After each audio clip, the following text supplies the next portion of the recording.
안녕하세요. 소아청소년과 전문의 하정훈입니다. 내 아이 머리 좋아지는 방법에 대해서 고민하는 부모들이 많습니다. 아이 두뇌 발달에 좋다는 수많은 방법에 귀가 솔깃하기도 합니다. 많은 돈을 들여서 전집도 사고 교구도 타지만 그 어떤 것보다도 제대로 된 음식 먹는 것과 바른 식습관을 들이는 것이 두뇌 발달에 훨씬 더 중요한 것을 잘 모르는 부모들이 생각보다 많습니다. 오늘은 일상에서 내 아이 머리 좋아지게 먹이는 방법에 대한 이야기입니다. 우선 머리 좋아지는 음식 이야기입니다. 아기는 두뇌도 잘 먹으면 더 잘 발달합니다. 잘 먹는다는 것은 좋은 음식을 충분히 많이 먹는 것이 중요하다는 이야기입니다. 두뇌 발달에 좋은 음식의 첫 번째는 모유입니다. 모유를 먹이면 두뇌 발달에 도움이 됩니다. 머리가 확 좋아지는 것은 아니라도 모유가 두뇌 발달에 좋다는 증거는 넘칩니다. 특히 미숙아의 경우는 모유를 먹여서 키우면 먹이지 않는 것에 비해서 머리 좋아지는 효과가 훨씬 더 큽니다. 모유는 적어도 2돌까지는 먹이시고요. 그 이후에도 엄마 아기가 먹고 싶어 할 때까지 먹여도 됩니다. 5살에 모유를 먹이는 것도 아이들에게 도움이 됩니다. 단 제대로 먹여야 한다는 것 잊지 마시기 바랍니다. 머리 좋아지는 음식의 두 번째는 고기입니다. 고기에 들은 양질의 단백질이 두뇌 발달에도 중요하지만 철분과 아연이 많은 고기는 신경의 발달에 특히 중요합니다.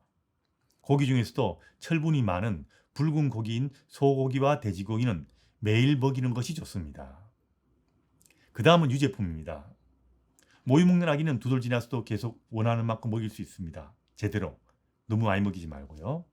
분유를 먹이는 아기라면 돌이 지나면 분유를 그만 먹이고 생우유를 먹이게 되는데 이때 생우유에 들어있는 유지방이 두뇌 발달에 중요하기 때문에 돌 지난 아기는 생우유를 하루에 400에서 500 정도는 먹이는 것이 좋습니다.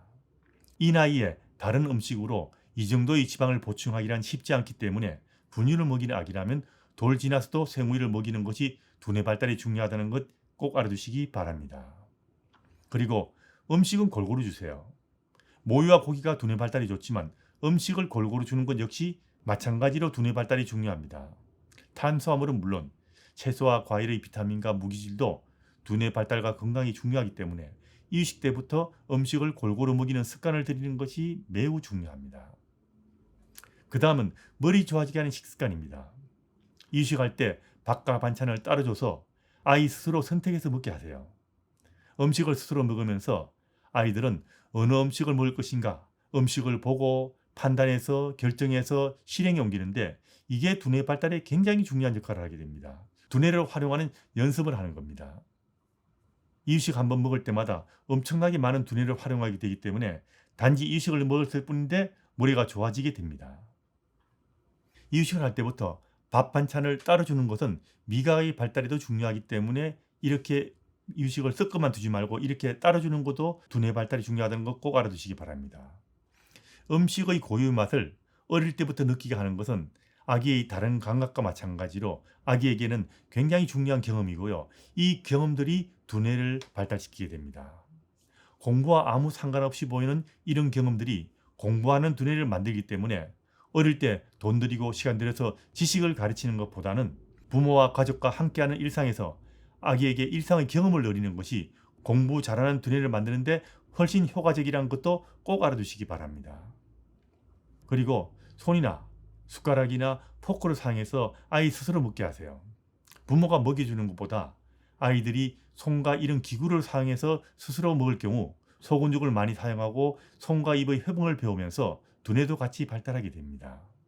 6개월 이유식 시작할 때부터 핑거푸드를 사용해도 좋고요. 늦어도 7, 8개월에는 핑거푸드를 먹게 하시고 숟가락을 사용하는 연습도 시키는 것이 좋습니다. 그리고 이유식의 질감은 빨리빨리 높이는 것이 두뇌 발달에 좋습니다. 질감을 빨리 높일수록 아이들은 스스로 잘 먹게 되고요. 질감 있는 음식을 어깨고 삼키는 과정에서 아이들의 두뇌 역시 많이 발달하게 됩니다. 그리고 두뇌 발달에 도움이 되지 않는 식습관도 꼭 알아두시는 것이 좋습니다. 우선 몸무게가 제대로 늘지 않으면 두뇌도 제대로 발달하지 않기 때문에 정기적으로 몸무게를 확인해서 충분한 음식을 먹는가 확인하는 것이 중요합니다. 만일 몸무게가 잘 발달하지 않는 경우 영양을 보충하기 위해서 제대로 먹이는 법을 소아청소년과하고 상의하셔야 됩니다. 그리고 지나치 편식 역시 두뇌 발달에 도움이 되지 않기 때문에 음식을 스스로 먹게 가르치고 아이가 좋아한다고 특정 음식을 지나치게 먹이는 것은 피하는 것이 좋습니다. 특히 모유를 돌지나서 먹일 때 두세 번 정도로 제한하는 것이 좋습니다. 돌전은 물론 돌지나서 지나치게 모유나 우유를 많이 먹이게 되면 철분 부족으로 곤란할 수 있으니까 주의하시는 것이 좋습니다. 그리고 아침 그러지 마세요. 간혹 어린이집에 가야 되는데 아침에 늦게 일어나서 아침을 제대로 먹지 못하고 등원하는 경우도 있는데 이건 곤란합니다.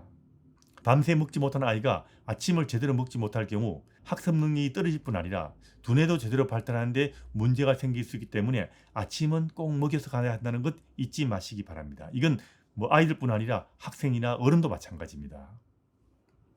내 아이를 똑똑하게 키우기 위해서 많은 돈과 시간을 들여서 아이에게 이런저런 것을 가르치는 부모들이 많습니다. 하지만 그런 것보다 부모가 아이에게 제대로 된 음식과 바른 식습관으로 아이를 키우는 것이 훨씬 더 효과적으로 두뇌를 발달시킨다는 점 꼭 알아두시기 바랍니다. 초등학교 들어갈 때까지는 일상생활을 충실히 하는 것보다 더 중요한 것은 없다고 생각하시면 됩니다. 두뇌 발달에서도 마찬가지입니다.